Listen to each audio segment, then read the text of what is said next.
యేసు ప్రభు యొక్క మహా మహిమను, యేసు ప్రభు యొక్క శ్రేష్టమైన పరిశుద్ధమైన వ్యక్తిత్వాన్ని, నిత్యజీవము కొరకై యేసు ప్రభు భూమి మీదకి అవతరించిన తర్వాత ఆయన యొక్క పరిశుద్ధ దేవదూతల యొక్క పరిచర్యను తన యొక్క సేవకులకు, తన యొక్క అనుచరులకు, తనను ప్రేమించి తనను ఆశ్రయించి జీవిస్తున్న వారికి ఆయన యొక్క కాపుదల, సంరక్షణ, ఆయన పరిశుద్ధ దేవదూతల యొక్క మహా గొప్ప సేవను తెలియజేసేటువంటి ఈ ఫేస్బుక్ లైవ్ ప్రోగ్రాంకి నా ప్రియమైన స్నేహితులకు, సహోదరి సహోదరులకు నా యొక్క హృదయపూర్వక వందనాలతో ఆహ్వానం పలుకుతూ ఉన్నాను. మరి మీకు అందరికీ నా హృదయపూర్వకమైన వందనాలు ప్రభు అయిన యేసుక్రీస్తు పరిశుద్ధమైన శ్రేష్టమైన నామములో. మరి ఈ దినపు ఈ కార్యక్రమంలో మనము యేసు ప్రభు యొక్క కాపుదల, ఆయన యొక్క సంరక్షణ, తనను ప్రేమించి తనను అనుసరించేటువంటి వారికి మరి ఏ విధంగా ఉంటుంది, ఆయన యొక్క దూతల కాపుదల, సంరక్షణ ఎలా ఉంటుంది అనేటువంటి విశేషాలతో ఈ కార్యక్రమం జరగబోతూ ఉండగా, మరి యేసు ప్రభువును ఈ సమయమందు మనము స్తుతించుకుందాం. ఈ కార్యక్రమంలో అది నా దగ్గర ఉన్న పాటల పుస్తకంలో 102వ పాట, మరి యేసు ప్రభువును కూర్చున్నటువంటి వర్ణన ఏదైతే ఉందో దానిని ఒక భక్తుడు రాయడం జరిగింది. మరి ఈ పాట ద్వారా ప్రభు అయిన యేసును కీర్తించుకొని మహిమపరుచుకుందాం. మరి ఈ కార్యక్రమాన్ని చిన్న ప్రార్థనతో ప్రారంభిద్దాం.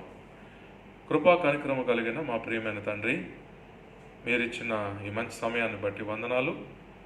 మిమ్మల్ని స్తుతించడానికి, మహిమపరచడానికి, మా ప్రభు అయిన యేసు యొక్క సజీవమైన కాపుదల, రక్షణ గురించినటువంటి మాటలు మేము మాట్లాడుకుంటూ మా ఆత్మలను బలపరచుకోవడానికి, ధైర్యపరచుకోవడానికి, ఆయన పరిశుద్ధ దూతలను గురించినటువంటి సమాచారము మేము ఈ సమయం ముందు ధ్యానించుకోవడానికి మీరు ఇస్తున్న సమయాన్ని బట్టి మీకు వందనాలు. మరి కార్యక్రమం చివరి వరకు కూడా మీ కృప, మీ సహాయం కొరకు మీ సన్నిధిలో మేము విజ్ఞాపన చేస్తూ ప్రభు అయిన యేసు నామములో ప్రార్థించి వేడుకుంటున్నాం తండ్రి, ఆమేన్. మరి లైవ్లో చూస్తున్నటువంటి వారందరికీ కూడా నా హృదయపూర్వక వందనాలు తెలియజేసుకుంటున్నాను. నా దగ్గర ఉన్న కీర్తన పుస్తకంలో 102వ పాట. నీ ముఖము మనోహరము, నీ స్వరము మాధుర్యము, నీ పాదాలు అపరంజిమయము. యేసు ప్రభు నా ప్రాణ ప్రియుడా, మనగలనా నిన్ను వీడి క్షణమైన. యేసు ప్రభు నా ప్రాణ ప్రియుడా, మనగలనా నిన్ను వీడి క్షణమైన.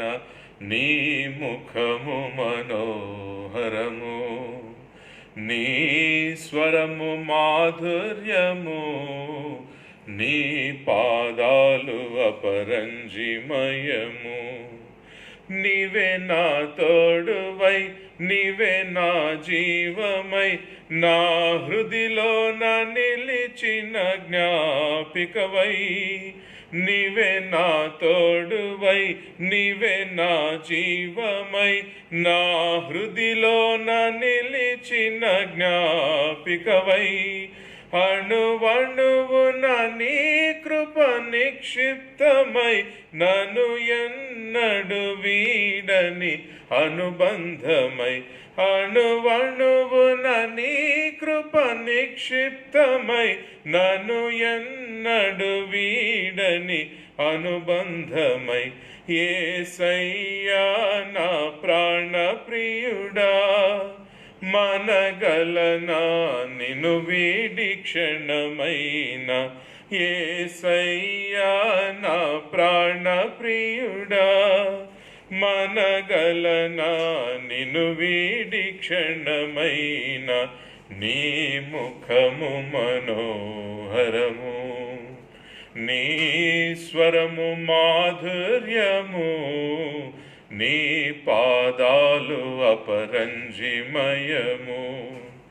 నీవే నా శైలమై, నీవే నా శృంగమై, నా విజయానికే నీవు భుజబలమై.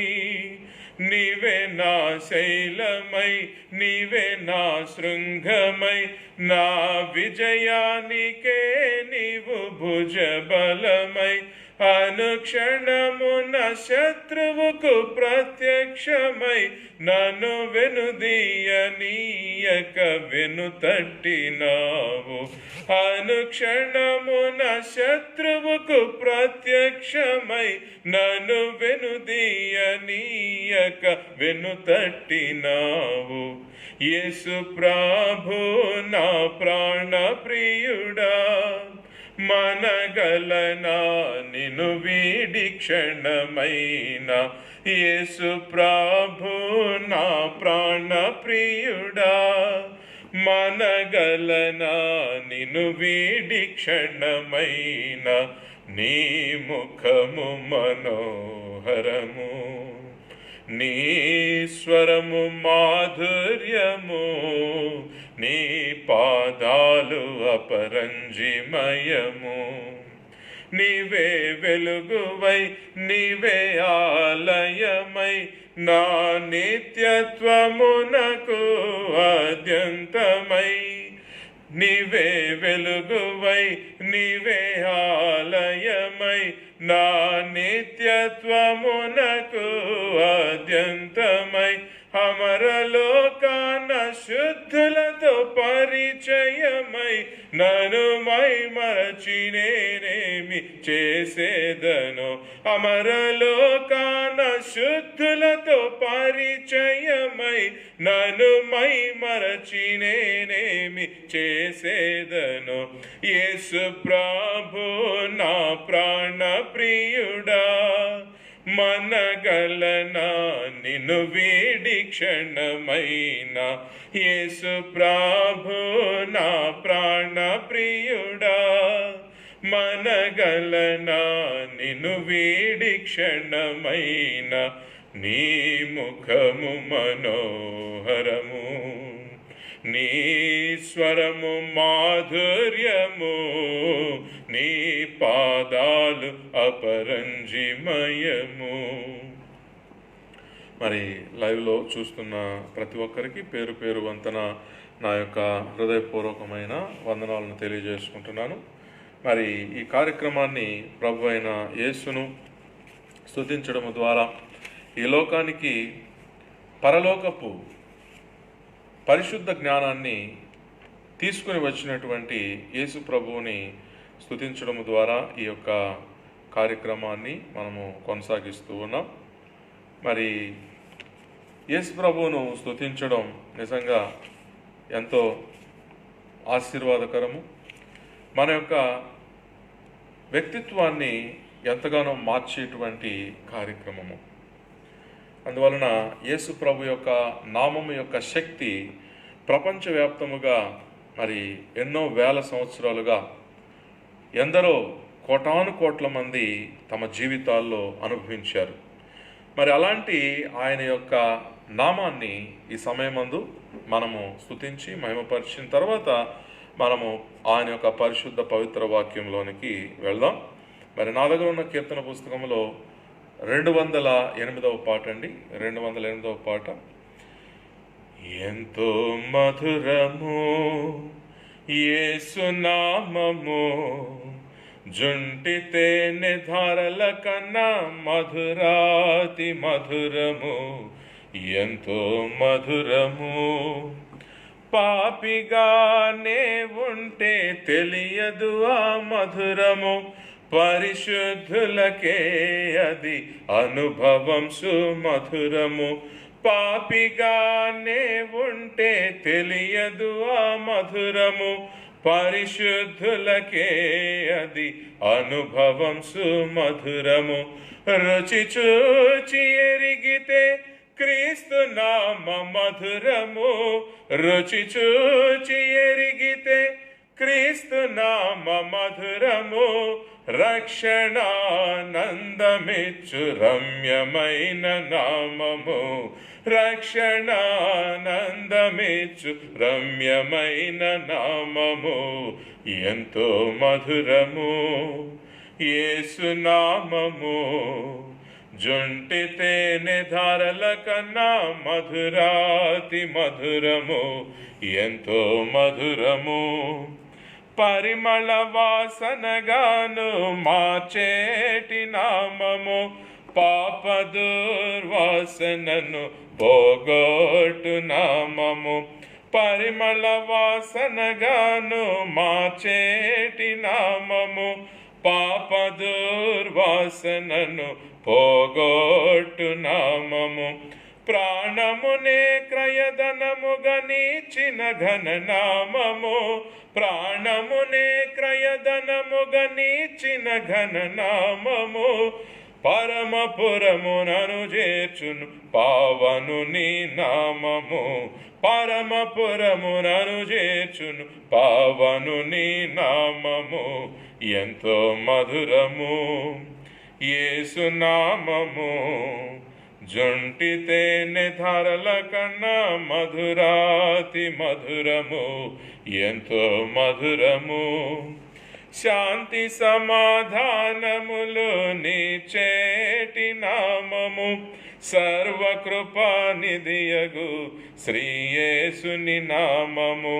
శాంతి సమాధానములు నీచేటి నామము, సర్వకృపానిధియగు శ్రీయేసుని నామము. రక్షణించు శక్తి గల బలమైన నామము, రక్షణించు శక్తి గల బలమైన నామము. సత్యము మార్గము జీవమైన నామము, సత్యము మార్గము జీవమైన నామము, ఎంతో మధురము యేసు నామము. జుంటి తేనె ధారల కన్నా మధురాతి మధురము, ఎంతో మధురము. మేలిమి బంగారు కన్న కోరదగిన నామము, మహిళ మహామహిమలెన్నో చేసి చూపిన నామము. మేలిమి బంగారు కన్న కోరదగిన నామము, మహిళ మహామహిమలెన్నో చేసి చూపిన నామము. మృత్యువునే జయించిన మహిమాన్విత నామము, మృత్యువునే జయించిన మహిమాన్విత నామము. మరణ భయము తొలగించును మన యేసుని నామము, మరణ భయము తొలగించును మన యేసుని నామము, ఎంతో మధురము యేసు నామము.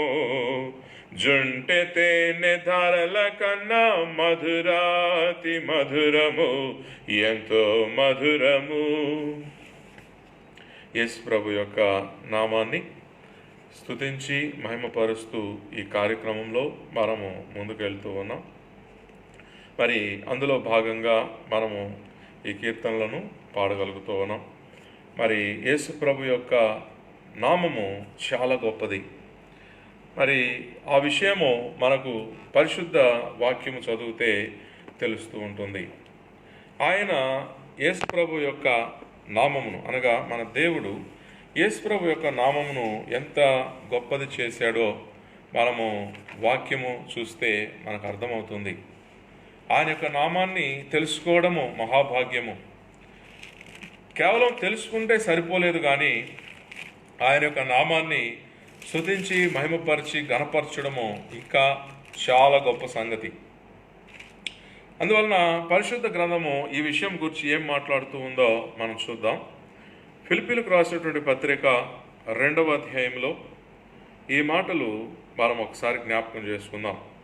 అంటే భూమి మీద జీవించినప్పుడు యేసు ప్రభు తన జీవితాల్ని సర్వలోకము కొరకు అప్పగించుకున్నాడు. తనకు తెలిసిన ప్రతి ఒక్కరి కొరకు, తనకు అపరిచితులైన ప్రతి ఒక్కరి కొరకు, పరిచయస్తులైన ప్రతి ఒక్కరి కొరకు ఆయన తనను తాను తగ్గించుకుని ఎంతో సేవ చేస్తూ దాసుని జీవితాన్ని ఆయన జీవించాడు.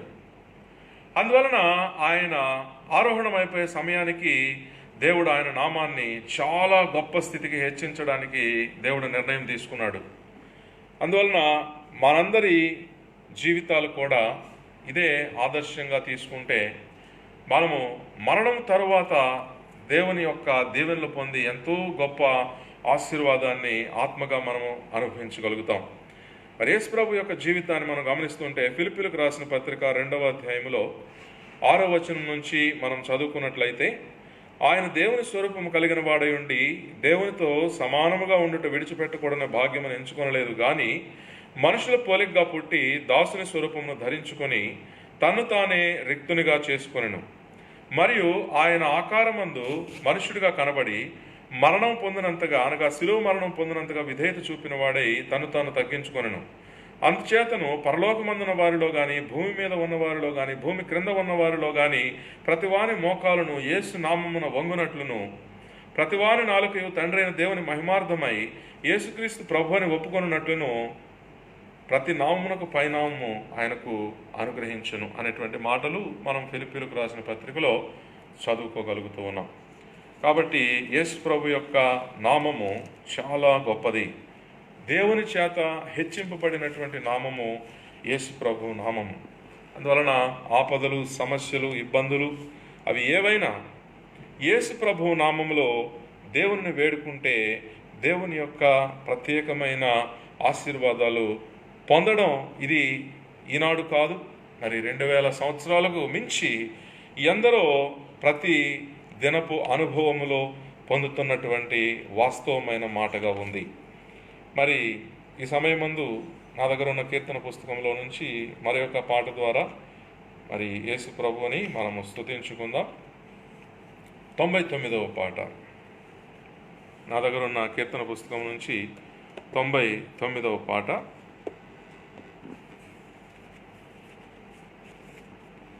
సన్నుతింతుమో ప్రభో అనేటువంటి ఈ పాటను మనం పాడుకుందాం. సన్నుతింతుమో ప్రభో సదమల మగు భక్తితో, సన్నుతింతుమో ప్రభో సదమల మగు భక్తితో, కరుణతోడ కావుమా కలుషములెడబాపుమా, కరుణతోడ కావుమా కలుషములెడబాపుమా, సన్నుతింతుమో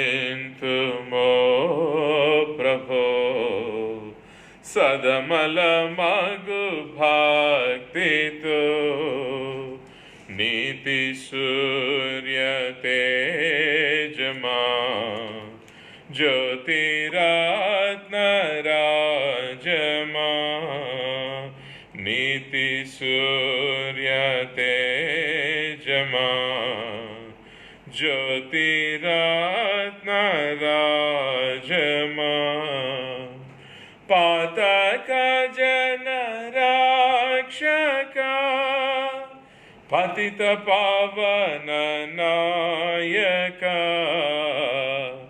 పాతక జన రక్షక పతిత పావన నాయక,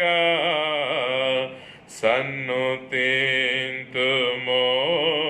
ప్రభో సదమల మగు భక్తితో, మానవ సంరక్షక దీన జన పోషక, మానవ సంరక్షక,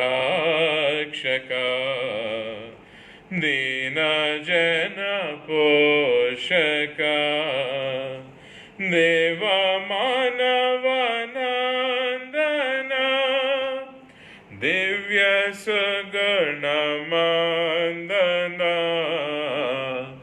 దేవ మానవ నందన, దివ్య సుగుణమందన, సన్నుతింతుమో ప్రభో, సదమల మగు భక్తితో, ప్రేమ తత్వ బోధక, క్షేమదాత నీవేగా, ప్రేమ తత్వ బోధక, క్షేమదాత నీవేగా, కామిత ఫలదాయక, స్వామి యేసు నాయక, కామిత ఫలదాయక, స్వామి యేసు నాయక, సన్నుతింతుమో ప్రభో, సదమల మగు భక్తితో, పాప చింతలన్నిటిన్ పారద్రోలుమో ప్రభో, పాప చింతలన్నిటిన్ పారద్రోలుమో ప్రభో, నీ పవిత్ర నామమున్ నిరతము స్మరించెదన్, నీ పవిత్ర నామమున్ నిరతము స్మరించెదన్, సన్నుతింతుమో ప్రభో, సదమల మగు భక్తితో. మరి ఈ ప్రపంచంలో కోటాను కోట్ల మంది మనుషులకు ఎన్నో అనారోగ్యాల నుంచి స్వస్థతనిచ్చి, మానసిక ఆవేదనల్లో ఉన్న వాళ్లకు మానసికమైనటువంటి ఎంతో గొప్ప స్వస్థతనిచ్చి, ఈ ప్రపంచవ్యాప్తముగా అనేక సూచక్రియలు మహత్కార్యాలకు కారణమైన యేసు ప్రభు యొక్క నామాన్ని స్తుతించడానికి, మహిమపరచడానికి దేవుడు ఈ కార్యక్రమంలో ఇచ్చిన మహా గొప్ప అవకాశాన్ని బట్టి వందనాలు తెలియజేసుకుంటూ, మరి పరిశుద్ధ గ్రంథము నుంచి దేవుని యొక్క వాక్యాన్ని ఇప్పుడున్నటువంటి పరిస్థితులకు అవసరమైనటువంటి ఒక మంచి విశేషాన్ని మనము ధ్యానిద్దాం. ఇప్పుడున్నటువంటి అందరికీ ఒక సమస్యగా, ఒక ఛాలెంజ్గా ఉంటున్నటువంటిది ఏమిటంటే కరోనా వైరస్ మానవులను లాక్డౌన్ చేయడం. మరి ఈరోజు 2,58,509 మందిని కరోనా వైరస్ చంపడం జరిగింది. 2,58,500 మంది ఈ క్షణానికి మరి ప్రపంచంలో చనిపోయి ఉన్నారు ఈ వైరస్ ద్వారా. ఈ లాక్డౌన్ ఎంత తీవ్రంగా ఉంది అంటే ప్రపంచవ్యాప్తంగా దాదాపు అన్ని దేశాల్లో, ఏవో కొన్ని దేశాలు మినహాయిస్తే, ఎవరు కూడా ఇంట్లో నుంచి బయటకు రావడానికి సాహసం చేయలేనటువంటి పరిస్థితి. ఇలాంటి పరిస్థితి ఎప్పుడు వస్తుందంటే మరి 2-3 దేశాలతో యుద్ధం చేసేటువంటి పరిస్థితి ఒక దేశానికి సంభవించినప్పుడు బయటకు వస్తే మరి ఏ హెలికాప్టర్ నుంచి ఏ బాంబు పడుతుందో, బయటకు వస్తే ఏ మిసైల్ వచ్చి ఏ కట్టడాన్ని కూలుస్తుందో అనే భయంతో ఇళ్లల్లోనే దాక్కునేటువంటి పరిస్థితి యుద్ధ సమయంలో ఉంటుంది. కానీ నేడు మనం చూసినట్లయితే అలాంటి ఒక యుద్ధము ఈరోజు జరుగుతూ ఉంది. మామూలుగా యుద్ధంలో ఒక సైన్యాన్ని మనం కళ్ళతో చూడవచ్చు, వారి బాంబుల మోతను మన చెవులతో వినవచ్చు, కానీ నేడు వైరస్ కళ్ళకు కనిపించడం లేదు. కానీ ఒక యుద్ధంలో ఏ విధంగా యుద్ధ భీతి కలిగించేటువంటి పరిస్థితుల్లో, యుద్ధం జరుగుతున్నటువంటి పరిస్థితుల్లో మనుషులు ఏ విధంగా తమ గృహాల్లో దాక్కోవలసినటువంటి పరిస్థితి ఏర్పడుతుందో, ఈనాడు మరి ఈ వైరస్ వల్ల, కరోనా లాక్డౌన్ చేసినందువల్ల ఇంట్లోనే లాక్డౌన్ అవుతున్నటువంటి ఈ పరిస్థితిలో నేడు ప్రపంచం ఉంది. మరి దీనికి సంబంధించి పరిశుద్ధ గ్రంథంలో ఉన్నటువంటి మంచి మంచి వాక్యాలని ఈ సమయమందు మనం ధ్యానం చేసుకుందాం. పరిశుద్ధ గ్రంథం ఇలాంటి పరిస్థితుల గురించి ఏం మాట్లాడుతూ ఉంది అని మనం ఆలోచించినట్లయితే 34వ కీర్తన అందులో ఉన్నటువంటి ఒక మాట మనం జ్ఞాపకం చేసుకుందాం. 34వ కీర్తన 7వ వచనము మనం చూసినట్లయితే ఇక్కడ ఏమి రాయబడి ఉంది అని మనం ఆలోచించినట్లయితే, యెహోవా యందు భయభక్తులు గలవారి చుట్టూ ఆయన దూత కావలి ఉండి వారిని రక్షించును. యెహోవా యందు భయభక్తులు గలవారి చుట్టూ ఆయన దూత కావలి ఉండి వారిని రక్షించును. ప్రియులారా, నేడు నాకు ఒక ఫ్రెండ్ పంపించిన సమాచారాన్ని బట్టి 21 దేశాల్లో లాక్డౌన్ లేదంట. వాళ్ళు మామూలుగా బయటకు వెళ్తూ ఉన్నారంట, యథావిధిగా ఉద్యోగాలు వ్యాపారాలు చేస్తూ ఉన్నారంట. కానీ అక్కడ పెద్దగా కరోనా కేసులేమి లేవంట. మరి కొన్ని దేశాల్లో ఎంతగా లాక్డౌన్ చేస్తున్నా, ఎంతగా ప్రజలు ఇంట్లల్లోనే ఉంటూ ఉన్నా, బయటకు రాకుండా ఉంటూ ఉన్నా, కొన్ని దేశాల్లో వైరస్ యొక్క దాడి, కొత్తగా వైరస్ కొత్త కేసులతో హడావుడి చేయడం, అలజడి సృష్టించడం, కొత్త వారికి కొత్త కేసులు రావడం, కొత్త మనుషులకు వైరస్ అంటుకొని వారిని ఇబ్బందులకు గురి చేయడం. మరి ఎంత లాక్డౌన్ విధిస్తూ ఉన్నా, ప్రజలు తమను తాము ఎంత ఇళ్లల్లో లాక్డౌన్ చేసుకుంటున్నా ఏమీ వైరస్ వెనక్కు తగ్గనటువంటి పరిస్థితి. మరి దేవుడు తన యొక్క వాక్యములో ఆయన సత్యం ఏం చెప్తూ ఉన్నాడు, ఇది మనకు ఇంపార్టెంట్. మరి కొన్ని దేశాలు లాక్డౌన్ విధించుకోవట్లా. నాకున్న సమాచారాన్ని బట్టి 21 దేశాల్లో లాక్డౌన్ లేదు. ప్రజలు యథావిధిగా బయటకు వెళ్తూ ఉన్నారు, వారి పనుల్లో వాళ్ళు ఉన్నారు, కానీ అక్కడ పెద్దగా కేసులు లేవు. మరి కొన్ని దేశాల్లో ఎంత లాక్డౌన్ విధించుకుంటున్నా వాళ్ళ యొక్క కంట్రోల్లో వైరస్ రావట్లా. ప్రభుత్వం కంట్రోల్లోకి, ప్రజల కంట్రోల్లోకి వైరస్ రానంటుంది. మీరు ఇళ్లలోనే ఉన్న నా దాడి నాదే అంటుంది, పై చేయి తనదే అంటూ ఉంది. మరేంటి ఈ యొక్క ప్రస్తుత పరిస్థితిలో దేవుని యొక్క వాక్యం ఏం చెప్తూ ఉంది? ఈ పరిస్థితుల్లో మనము ఎలా నిర్ణయించుకోవాలి, ఎలా ఆలోచించుకోవాలి? వాక్యంలో మనకు ఉన్నటువంటి గైడ్ లైన్స్ ఏంటి? పరిశుద్ధ జ్ఞానం ఏం చెప్తూ ఉంది? మరి ప్రపంచ జ్ఞానం అయిపోయిందండి ఇప్పటి వరకు. ప్రపంచ జ్ఞానం ప్రకారముగా మరి సైంటిస్టులు చెప్పారు, మేధావులు చెప్పారు, వీళ్ళందరూ చెప్పిన విధంగా జనులు తమను తాము ఇళ్లలో లాక్డౌన్ చేసుకున్నారు. ఏమైనా దానివల్ల ఫలితం కనిపిస్తూ ఉందా? మనం ఆలోచిస్తే మరి గూగుల్ లెక్కలు మనం చూస్తే 2,58,500 మంది ఇప్పటికే చనిపోయిన పరిస్థితి. మరి లాక్డౌన్ లేదా? ప్రపంచ జ్ఞానం ప్రకారం ఇళ్లలో లాక్డౌన్ చేసుకుంటే మరణాలు ఆగినాయా? 2,58,509కి చేరింది కదా. మరి ఇప్పుడు ప్రపంచ జ్ఞానం పనిచేయకపోతే దైవ జ్ఞానం పనిచేస్తుందేమో మనం ఆలోచించుకోవాలి. ప్రపంచ జ్ఞానంతో పరిష్కారానికి మనం పోరాడాం, ఫలితం లేదు. దేవుని జ్ఞానంతో ఈసారి పోరాడదామా?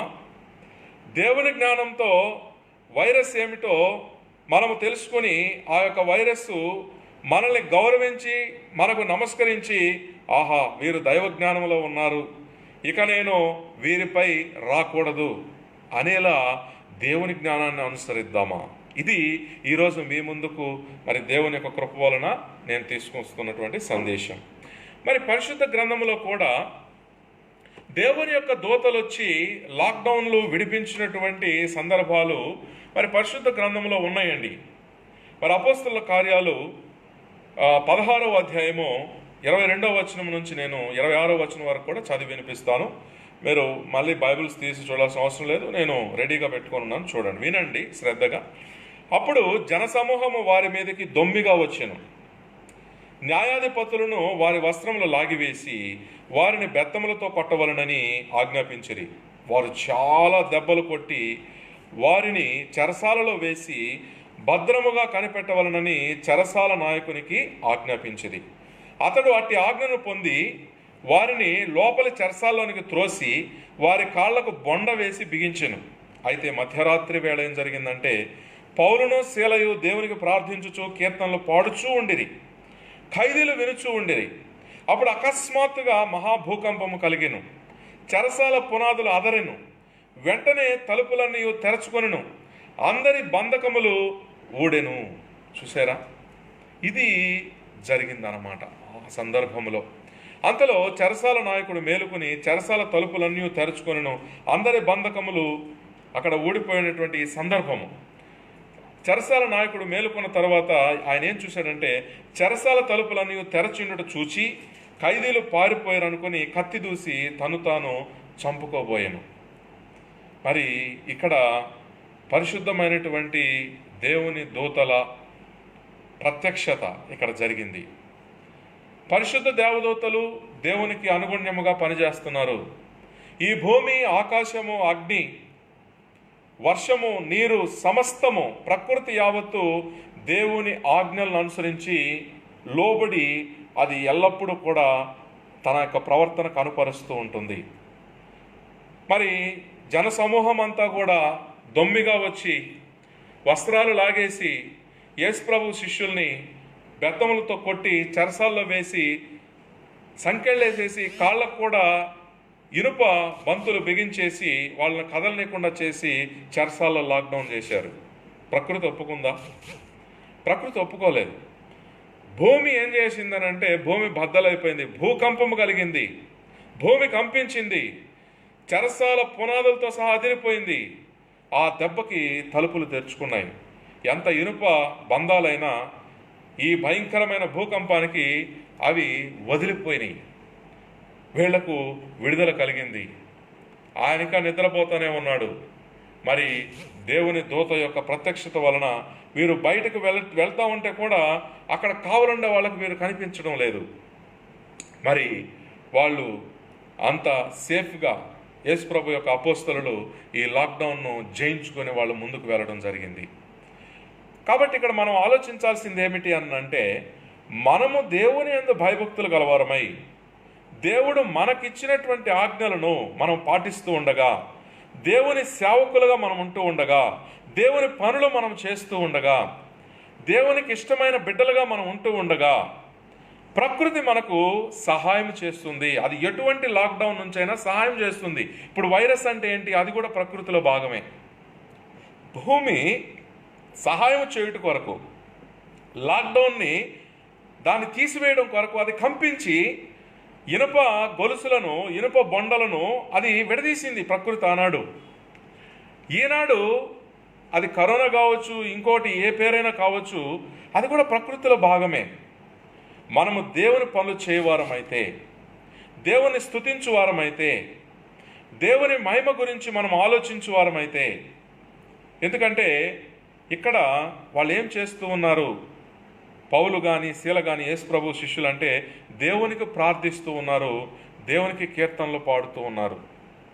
ఇలాంటి ఒక జీవితం వాళ్ళకు ఉంది. అంటే ఎక్కడున్నా సరే, వాళ్ళని చెరసాల్లో వేసేసినా దేవుని స్తుతిస్తారు, కీర్తనలు పాడతారు. వాళ్ళని కొరడాలతో కొట్టినా దేవుని స్తుతిస్తారు, కీర్తనలు పాడతారు. వాళ్ళని గొడ్డలని ఊడదీసేసి కొరడాలతో కొడుతున్నా సరే, వాళ్ళు దేవుని బిడ్డలుగా దేవుని పని మాత్రం ఆపకుండా చేయవారుగా ఉన్నారు. మరి ఇంత దేవుని యొక్క పని చేస్తున్నామే, యేసుప్రభు శిష్యులుగా మేమున్నామే, మాకే దెబ్బలేంటి అని వాళ్ళు ఆలోచించలా. వాళ్ళకి దెబ్బలు తగులుతూ ఉన్నాయి దేవుని పని చేస్తూ ఉన్న దానికి. జన సమూహాలు వచ్చి వాళ్ళను కొడుతూ ఉన్నాయి, దెబ్బలు కొడుతున్నాయి. మనం ఒక్క మనిషి దెబ్బ కొడితేనే దాని గురించి ఎన్ని సంవత్సరాలు ఆలోచిస్తామండి? జన సమూహములుగా వచ్చి వాళ్ళను కొట్టారు. ఎంత కొడుతూ ఉంటే వాళ్ళు కొట్టిన దెబ్బల మీద యేసుప్రభు శిష్యులకు ఆలోచన లేదు. మమ్మల్ని ఎవరు కొట్టారు, ఎందుకు కొట్టారు, వీళ్ళ మీద ప్రతీకారం ఎలా తీర్చుకోవాలి, అసలు కొట్టినవాడు ఎవడు, వాడికి ఏమైనా బ్యాచ్ ఉందా, ఇటువంటి మానవ సహజమైనటువంటి ఆలోచనలు వాళ్ళు చేయడం లేదు.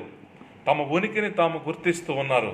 తామెవరో వాళ్ళు జ్ఞాపకము కలిగి ఉన్నారు, తాము యేసు ప్రభు శిష్యులము, దేవుని యందు విశ్వాసము కలిగిన దేవుని బిడ్డలము అనేటువంటి ఆ స్పృహ కలిగిన వారై దెబ్బల పాటికి దెబ్బలు పడుతూ ఉన్నాయి.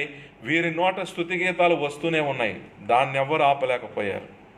ఈలాగు వారు దేవుని బిడ్డలుగా వారు ఉంటుండగా, వారు చేయవలసినటువంటి పని వారు చేస్తూ ఉండగా, చూడండి, అర్ధరాత్రి వేళ కూడా భూమి కంపించింది.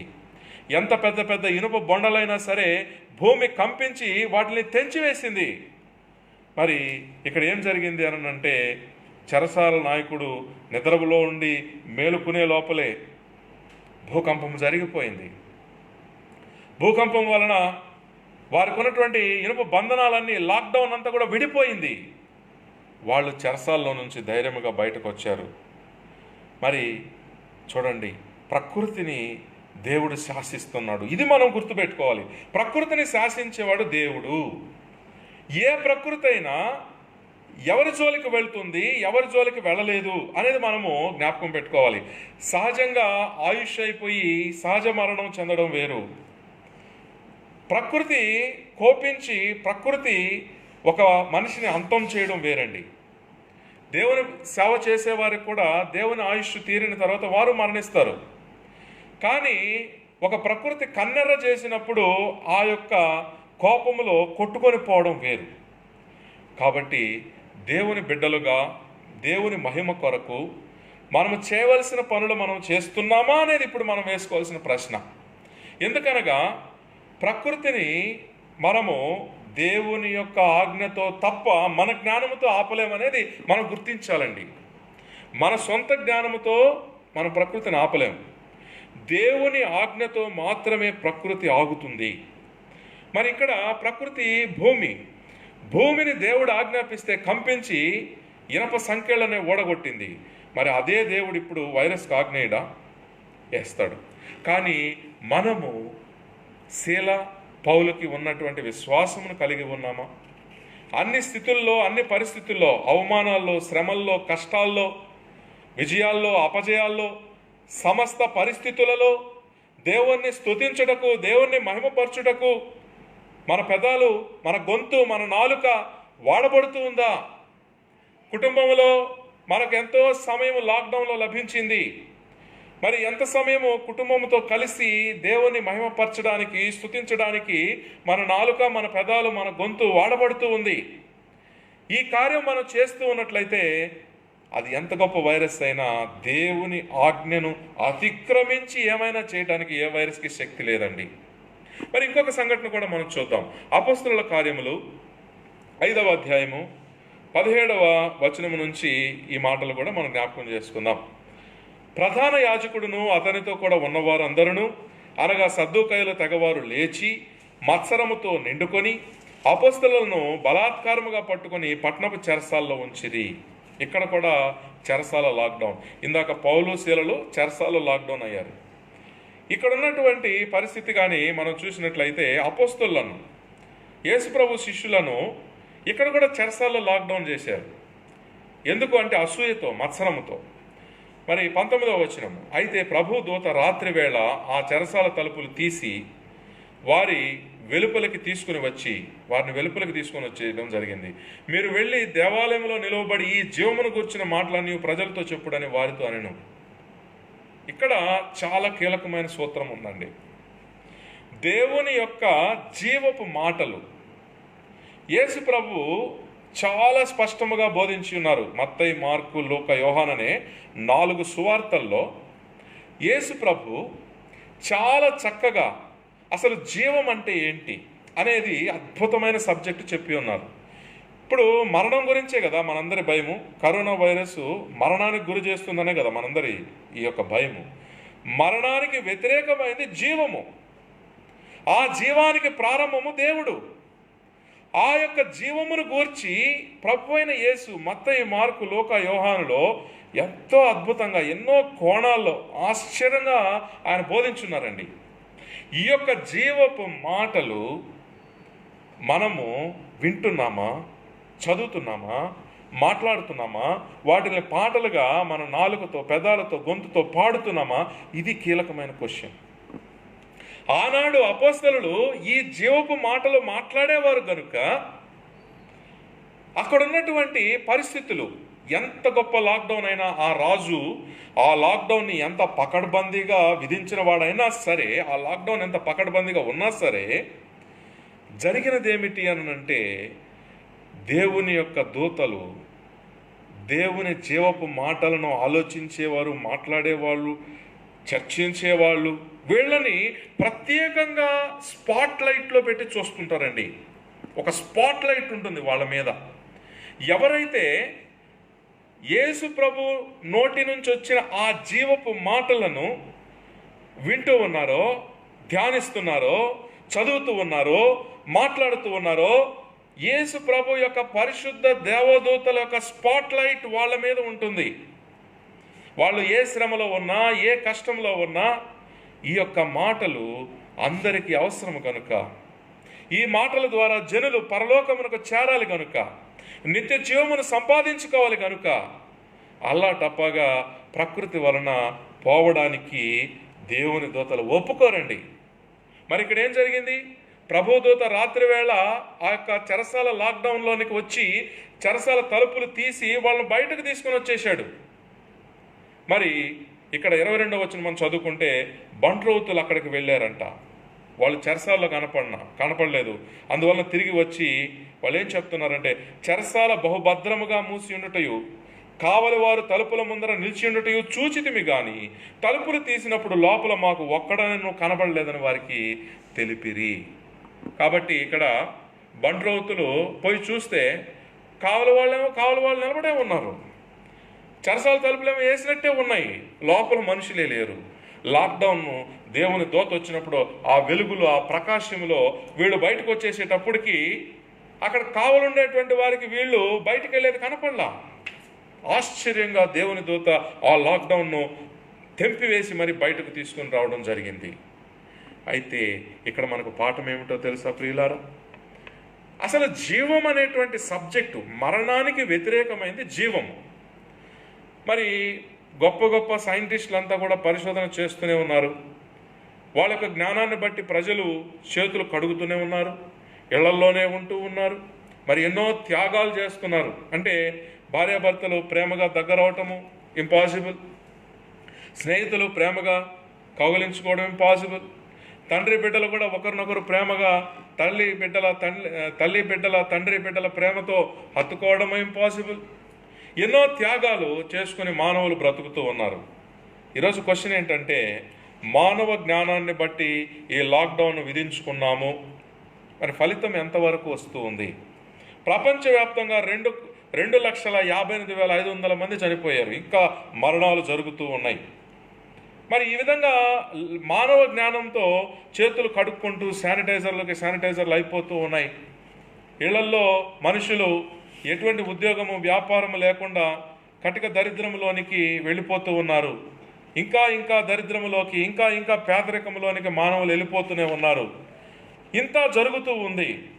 ఇంత చేస్తూ ఉన్నా ఏమైనా మరణాలు ఆగుతూ ఉన్నాయా అని మనం ప్రశ్నించుకుంటే పెద్దగా దానివలన పెద్ద మార్పు అయితే ఏమీ కనపడటం లేదు. కాబట్టి ఇక మానవ జ్ఞానము ఒక పక్క పాటిస్తూనే దైవ జ్ఞానాన్ని కూడా అప్లై చేయాల్సినటువంటి పరిస్థితి ఉంది.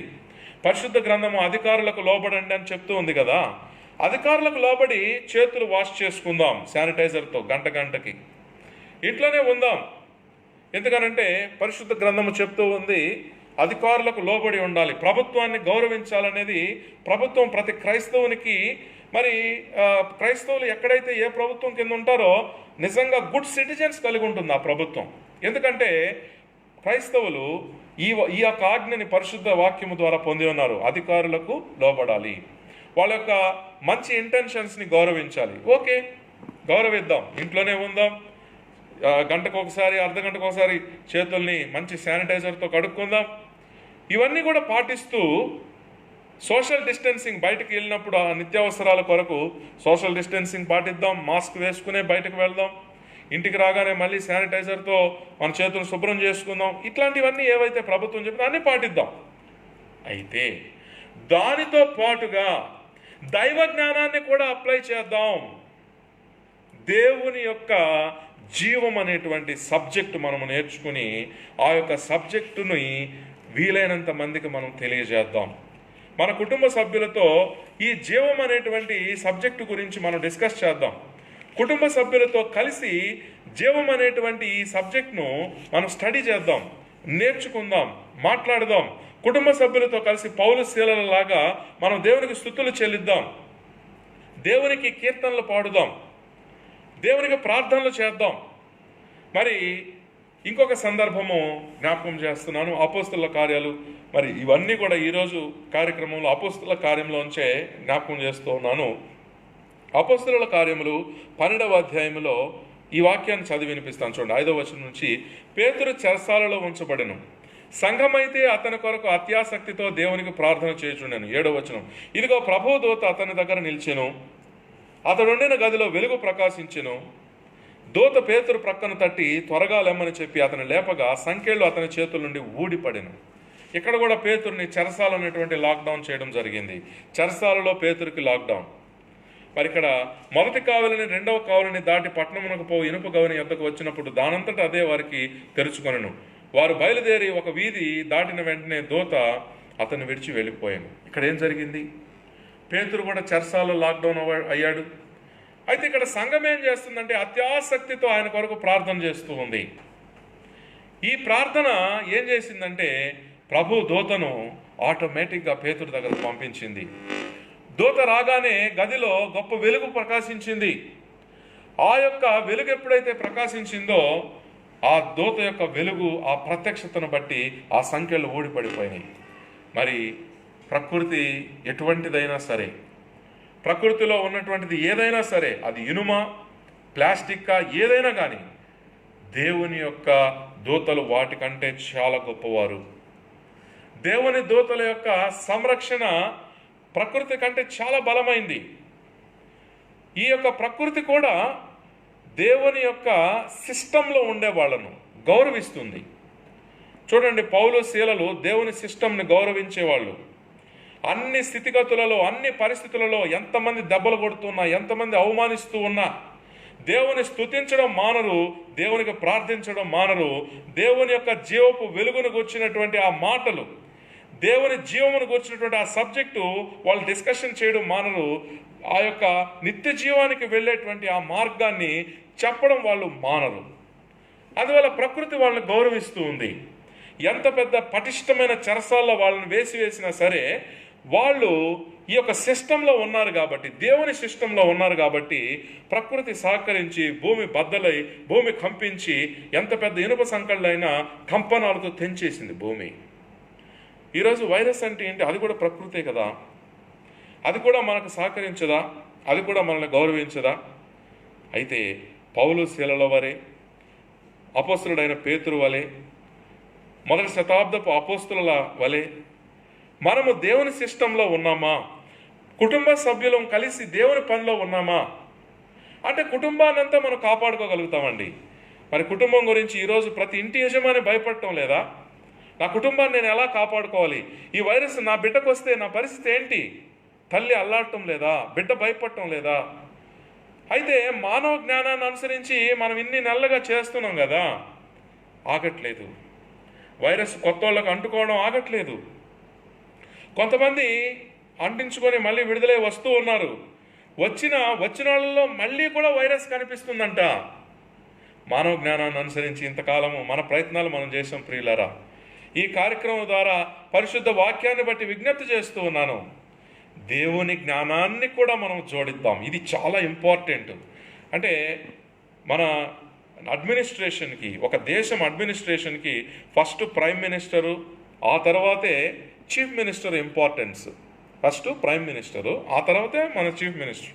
అదేవిధంగా మన జీవితాన్ని మనం అడ్మినిస్ట్రేషన్ చేసుకోవడం కొరకు ఫస్ట్ ఇంపార్టెన్సు దేవుని జ్ఞానం, సెకండ్ ఇంపార్టెన్సు మన అధికారులు, మన హితవు కోరేవాళ్ళు, వీరి యొక్క జ్ఞానం. ఈ రెంటిని మనం పాటించాలి. కానీ ఎక్కువగా పరిశుద్ధ దేవుని జ్ఞానాన్ని పాటించాలి. మరి పరిశుద్ధ వాక్యం ఎలాగో సెలవిస్తుంది క్రైస్తవులకు, అధికారులకు లోబడి ఉండి మన యొక్క క్షేమాభివృద్ధి నిమిత్తము వాళ్ళు మంచిగా ఏదైనా మాట చెప్పినప్పుడు క్రైస్తవులారా మనమందరం పాటిద్దాం. కానీ ఆ జ్ఞానంతో పాటు దైవ జ్ఞానాన్ని నిజ జీవితంలో మనం అప్లై చేసుకుందాం. అప్లై చేసుకుంటేనే ప్రియులారా ప్రకృతి దేవుని ఆజ్ఞ వలన మనకు సేవ చేస్తుంది, మనకు సహాయం చేస్తుంది. ఈనాడు ప్రకృతి అయినటువంటి వైరస్కు భయపడుతున్నారు జనం. కానీ దేవుని సిస్టంలో ఉంటే, దేవుని సిస్టమ్ ఏంటండి? సకాలు వస్తాయి, కష్టాలు వస్తాయి, విజయాలు వస్తాయి, అపజయాలు వస్తాయి. అన్ని వేళలా అన్ని సమయాల్లో దేవుని వాక్యాన్ని జ్ఞాపకం చేసుకుంటూ ఉండాలి. దేవుని జ్ఞానాన్ని ఆ పరిస్థితుల్లో అప్లై చేసుకుంటూ ఉండాలి. ఈ పరిస్థితిలో దేవుని జ్ఞానం ఏం చెప్తుంది? విజయం వచ్చేసిందా? పొంగిపోకూడదు. ప్రపంచానికి నేనే దిక్కని అనుకోకూడదు. నేను ఏదంటే మాట్లాడేయచ్చు, ఏమంటే చేసేయచ్చు అని అనుకోకూడదు. విజయాలు ఉన్నప్పుడు దేవుని వాక్యం దగ్గరికి వెళ్ళాలి. నాయన, నన్ను ఈ విజయాల్లో నడిపిస్తున్నావు, ఇప్పుడు నన్ను ఏం చేయమంటావు అని పరిశుద్ధాత్మ సహవాసముతో ప్రార్థన ద్వారా దేవుణ్ణి అడగాలి. దేవుడు ఆలోచనలు ఇస్తాడు పరిశుద్ధాత్మ ద్వారా. బాగా అపజయాలు వచ్చాయా, అన్నీ ఫెయిల్ అవుతున్నాయా, కృంగిపోయి కారణం వాడు కాబట్టి వాడిని చంపేస్తాను, ఆమె కారణం కాబట్టి ఆమెను చంపేస్తాను, కారణం నేనే కాబట్టి నన్ను చంపుకుంటాను అనుకోకూడదండి. అపజయాలు వచ్చినప్పుడు పరిశుద్ధాత్మ సహవాసము కలిగిన వారమై మరి తండ్రి అయినటువంటి దేవునికి మనము మన విన్నపాలు తెలియజేయాలి, సహాయం కోరుకోవాలి, ఆయన యొక్క నడిపింపు కోరుకోవాలి, ఆయన కృపను వేడుకోవాలి. ఖచ్చితంగా దేవుని సహాయం లభిస్తుంది. మరి ఈ సంప్రదాయం దైవ జ్ఞానానికి, దేవునిలో జీవించేటువంటి, దేవునితో సహవాసము కలిగి జీవించేటువంటి ఈ సత్సంప్రదాయానికి ఇప్పటి వరకు మన కుటుంబంలో చోటు లేదా?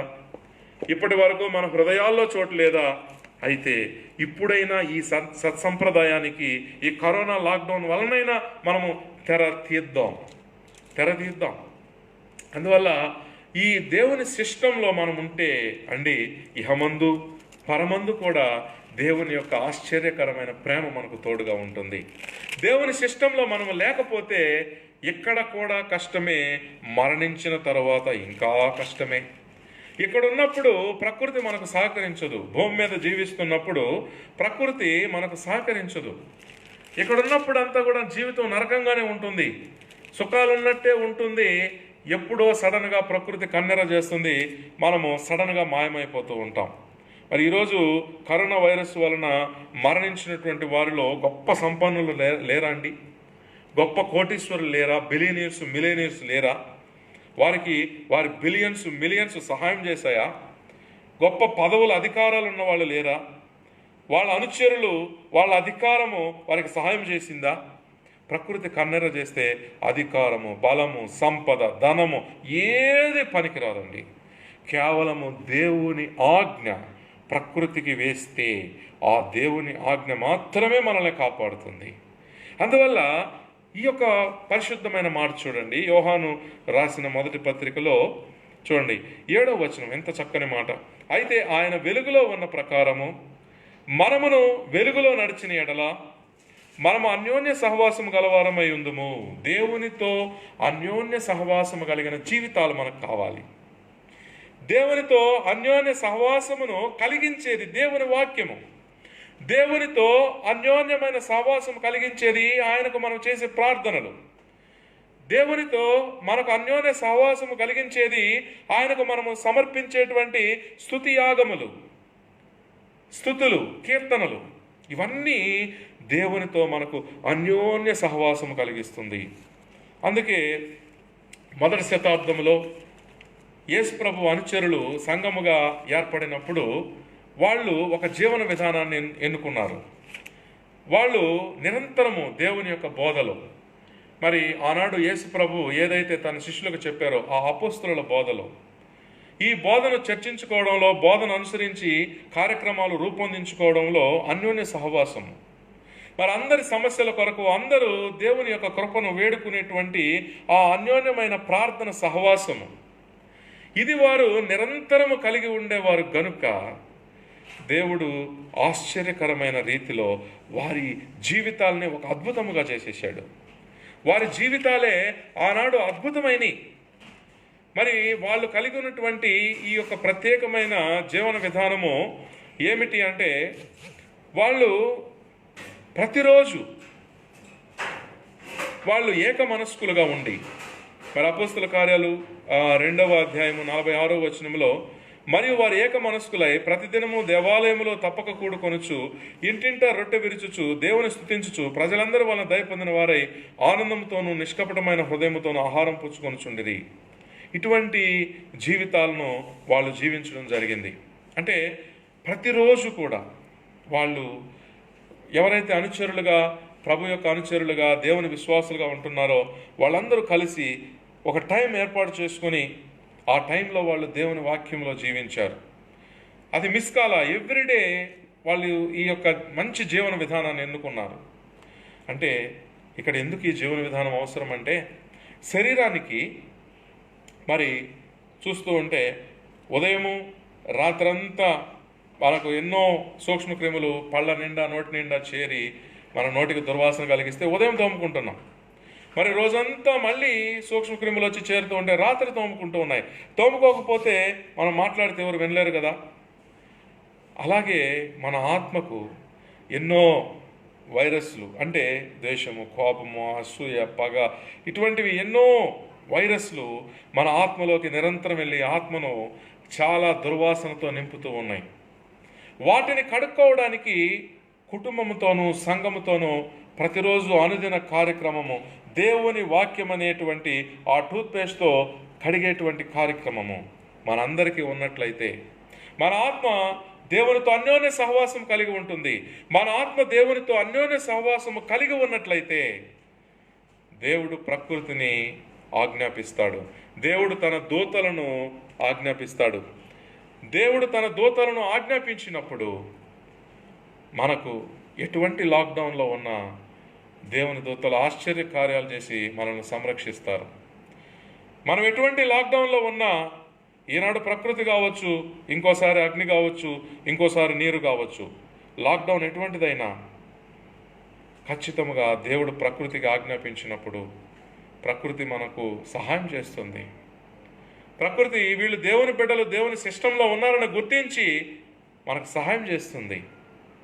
కాబట్టి మనము దేవుని సిస్టంలో ఉన్నామా లేదా అనేది పరిశీలించుకుని, మరి అపోస్తల కార్యాల్లో మనం చూసినటువంటి ఈ సంఘటనలన్నింటినీ కూడా మనము గుర్తు చేసుకుని మనము మన కుటుంబము నిజంగా మన బిడ్డల్ని మనం కాపాడుకోవాలనంటే వాళ్ళు దేవుని సిస్టంలో ఉన్నారా లేదా ఈ లాక్డౌన్ సమయంలో పరిశీలించుకోవాలి. మన బిడ్డలు రోజంతా వాళ్ళు దేవునికి సంబంధించి ఏ జ్ఞానము తెలుసుకోవటం లేదు. దేవునికి సంబంధించి ఏ జ్ఞానమును వాళ్ళు ఆలోచించడం లేదు. దేవుని జీవపు మాటలను గూర్చి వాళ్ళు వినడం లేదు. ఇంకెవరితో డిస్కషన్ చేయడం లేదు, చదవడం లేదు. ఇది డేంజర్. ప్రకృతి కాదండి డేంజర్, ఇది నిజమైన డేంజర్. మరి ఈరోజు ఎక్కువ మరణాలు సంభవించినటువంటి దేశాలు చూస్తే వాళ్లకు ప్రపంచంలో బెస్ట్ శానిటైజర్స్ ఉన్నాయి. వాళ్ళు ఎక్కువ క్రమశిక్షణ కలిగిన వాళ్ళు. అంటే మనకులాగా మన దేశంలో చూడండి, ప్రతి చట్టానికి లూప్ హోల్స్ వెతికేటువంటి ఒక సిస్టమ్ ఉంది కదా, ఒక ఆచారము, ఒక సంస్కృతి మనకుంది కదా, దురాచారము. ఎంత గొప్ప చట్టం చేసినా మరి ఆ చట్టానికి ఏదో ఒక లూప్ హోల్స్ వెతకటం, ఏదో విధంగా ఆ చట్టాన్ని ఉల్లంఘించడం, ఇది మన దేశంలో చాలా విషయాల్లో ఉందని మనకు తెలుసు కదా. మరి ఈరోజు ఈ కరోనా ఎక్కువ మరణాలు సంభవించినటువంటి దేశంలో మనం గమనించినట్లయితే ఆ యొక్క దేశాల్లో వాళ్ళందరూ కూడా ప్రభుత్వాన్ని చక్కగా గౌరవించేవాళ్ళు. ప్రభుత్వం ఒక ఆర్డర్ వేసిందంటే పర్ఫెక్ట్ డిసిప్లిన్తో వాళ్ళు లాక్డౌన్ అయిపోతారు. మరి ఆ దేశాల్లోనే ఎంత లాక్డౌన్ వాళ్ళు చేసుకుంటున్నా ఎక్కువ మరణాలు ఈరోజు సంభవిస్తూ ఉన్నాయి. చూసారా? మరి ఏంటి కారణం అంటే, మేము సంపదలో తిరుగులేని వారమైనామని, జ్ఞానములో ప్రపంచంలోనే తిరుగులేని వారమైనామని, ఈ యొక్క జ్ఞానానికి మూలమైన ఆ సర్వేశ్వరుణ్ణి, దేవుణ్ణి మర్చిపోయి ఆ సర్వేశ్వరుడైన దేవునికి ఏమాత్రము తమ యొక్క జీవితాల్లో, తమ మనసుల్లో ఒక సమయం ఇవ్వకుండా తమ బలాన్ని, తమ జ్ఞానాన్ని నమ్ముకుని దేవునిపై ఆధారపడకుండా తమ జ్ఞానము, తమ బలమే గొప్పదని విర్రవీగుతున్నటువంటి దేశాల్లో వారు గొప్పదైనటువంటి జ్ఞానమని, మానవ జ్ఞానాన్ని వాళ్ళు ఏదైతే అనుకున్నారో ఆ గొప్పదని వాళ్ళు భ్రమిస్తున్నటువంటి మానవ జ్ఞానాన్ని అప్లై చేసి ఎన్ని శానిటైజర్లు వాడినా, ఎంత లాక్డౌన్లు విధించుకున్నా, ఎంత డిసిప్లిన్డ్గా లాక్డౌన్ విధించుకున్నా ప్రకృతి వాళ్ళను గౌరవించడం లేదు. ప్రకృతి వాళ్ళపై దాడిని ఆపడం లేదు. ప్రకృతి దాటికి వాళ్ళ విజ్ఞానానికి సమాధానం లేదు. ప్రియులారా, మానవ జ్ఞానము దేవుని జ్ఞానముతో పోల్చుకున్నప్పుడు చాలా చిన్నది. దేవుని జ్ఞానమే గొప్పది. అందువల్ల దేవుని జ్ఞానానికి మనం ప్రథమ పీఠం వేయాలి. ఎందుకంటే దేవుని జ్ఞానానుసారమైనటువంటి జీవితము అందరికీ మేలుకరమండి, అందరికీ క్షేమాభివృద్ధి కలిగిస్తుంది. అందుకే పరిశుద్ధ గ్రంథము ఏమంటుందంటే ఎక్కువగా దేశ నాయకుల కొరకు ప్రార్థించమంటూ ఉంది. ఎందుకంటే దేశ నాయకులు దేవుణ్ణి గౌరవించి, దేవుణ్ణి ప్రేమించి, దేవుని జ్ఞానానుసారముగా వారు జీవిస్తూ ప్రజలను జీవింపజేయడానికి ప్రయత్నిస్తే ప్రకృతి ఆ దేశంపై స్పాట్లైట్ పెట్టి ఎంతో ఫేవరబుల్గా మారుతుంది. దేశ నాయకులు దేవుని జ్ఞానాన్ని గుర్తించకుండా, దేవుని జ్ఞానాన్ని పట్టించుకోకుండా తమ సొంత జ్ఞానాన్ని, తమ సొంత భుజబలాన్ని నమ్ముకొని పరిపాలన చేయాలని కోరుకున్నట్లయితే ఎన్నో సంవత్సరాలు ప్రకృతి చూస్తూ ఊరుకొని ఉండదు. ప్రకృతికి బాధ కలుగుతుంది, ప్రకృతికి కోపం వస్తుంది. అలా వచ్చినప్పుడు ఏ ప్రపంచ జ్ఞానము, ఏ విజ్ఞానము కూడా ఆపలేదండి దాన్ని. ప్రకృతిని ఆపగలిగినటువంటి విజ్ఞానము దేవుడి జ్ఞానము మాత్రమే. ప్రకృతికి యజమాని అయినటువంటి వాడు దేవుడు మాత్రమే. దేవుని యొక్క ఆజ్ఞ మాత్రమే ప్రకృతిని కంట్రోల్ చేస్తుంది, మానవుడు కాదు.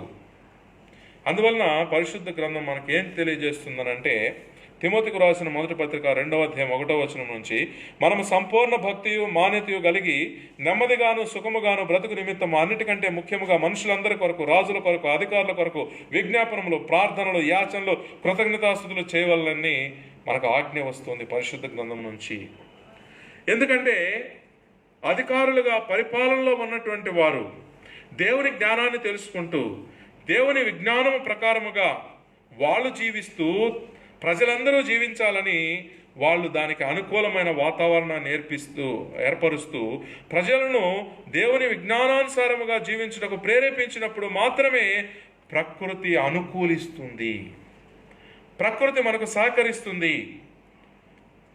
మానవులు తాము సాధించిన విజయాలను బట్టి, అది టెక్నాలజీలో కావచ్చు, ధన సంపాదనలో కావచ్చు, సంపదల్లో కావచ్చు, వీటన్నిటిని గుర్తు చేసుకుని మా జ్ఞానము గొప్పది, దేవుని స్తుతించడం, దేవుని కీర్తించడం, దేవుని జ్ఞానం తెలుసుకోవడం, దేవుని జ్ఞానాన్ని ఆలోచించడం మాకు అవసరం లేదు, మా జీవితంలో ఈ పార్ట్ లేదు అనే స్థితికి ఏనాడైతే దేశాలు వస్తాయో ఆ దేశాలు ప్రకృతితో పోరాడలేవు. ప్రార్థించి ఎప్పటికో మళ్ళీ దేవుడు ప్రకృతికి లాక్డౌన్ ఆపే అని చెప్తే తప్ప. అందువలన ప్రియులారా, దేవుని యొక్క వాక్యం మనకు స్పష్టముగా జీవిత వాస్తవాలను తెలియజేస్తూ ఉండగా దేవునికి మనం దేవుణ్ణి గౌరవించే జీవితాలని మనం జీవించాలని మనపూర్వకంగా కోరుకుంటూ ఉన్నాను. మరి దేవుని యొక్క కృప మనకున్నట్లయితే ఆయన ఏ విధంగా ఆశ్చర్యకరంగా భయంకరమైన పరిస్థితులను కూడా తన బిడ్డలకు మేలు కలుగుటకై జరిగిస్తాడో ఈ పాటలో ఒక భక్తుడు చక్కగా రాశాడు. రోమీయులకు రాసిన పత్రిక 8వ అధ్యాయము 8వ వచనము మనం చదువుకున్నట్లయితే, దేవుని ప్రేమించు వారికి మేలు కలుగుటకై సమస్తమును సమకూడి దేవుడు జరిగిస్తాడని అక్కడ వ్రాయబడింది.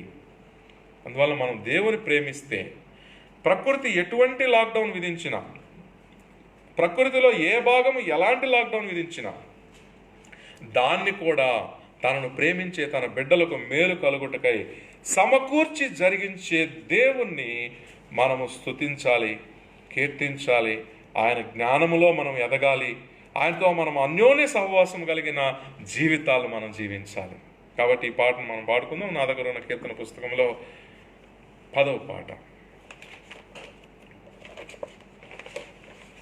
నా దగ్గర ఉన్న కీర్తన పుస్తకంలో 10వ పాట అండి.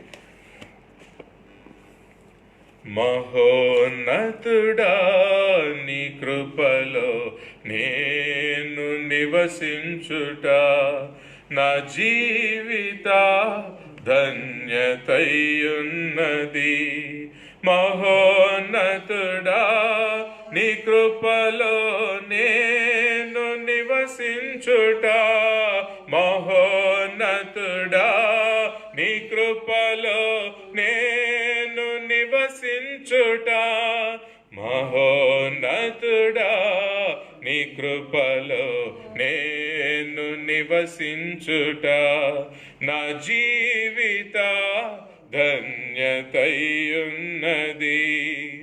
మోడుబారిన జీవితాలను చిగురింపచేయగలవు నీవు, మోడుబారిన జీవితాలను చిగురింపచేయగలవు నీవు. మారా అనుభవం మధురముగా మార్చగలవు నీవు, మారా అనుభవం మధురముగా మార్చగలవు నీవు. మహోన్నతుడా నీ కృపలో నేను నివసించుట నా జీవిత ధన్యతయున్నది. మహోన్నతుడా నీ కృపలో నేను నివసించుట, మహోన్నతుడా నీ కృపలో నేను నివసించుట, మహోన్నతుడా నీ కృపలో నేను నివసించుట నా జీవిత ధన్యతయున్నది.